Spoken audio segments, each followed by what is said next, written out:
This is Anas al-Sharif, killed on Sunday night in an Israeli airstrike. He was 28 years old. He was a correspondent for Al Jazeera Arabic, and he was a household name across the Middle East because of his reporting and his huge social media profile. Killed alongside him, his Al Jazeera colleagues, reporter Mohammed Kreika, camera operators Ibrahim Zahir and Moamin Aliwa, and the crew driver Mohammed Nufal. The IDF says that al-Sharif was a terrorist posing as a journalist and ran a Hamas-guided rockets platoon and have provided documents which they say prove his Hamas affiliation. They've given no reason, though, for killing his colleagues or the two other victims of that airstrike, which targeted the tent they lived in and broadcast from, just outside the Al-Shifa hospital in Gaza City.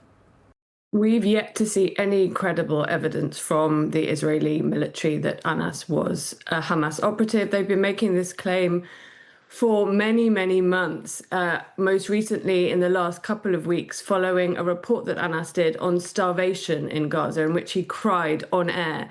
And after that, we saw an uptick in the accusations by the Israeli military. And we, in fact, issued a statement saying that we feared for his life. And unfortunately, that's what has happened.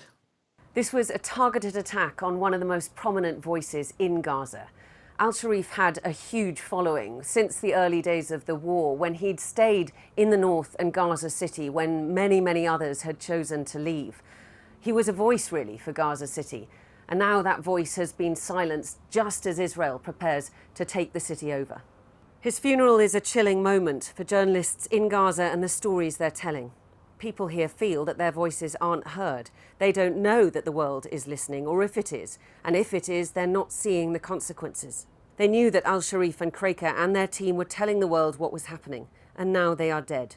5 more to add to the 186 media workers already killed in Gaza since October the 7th.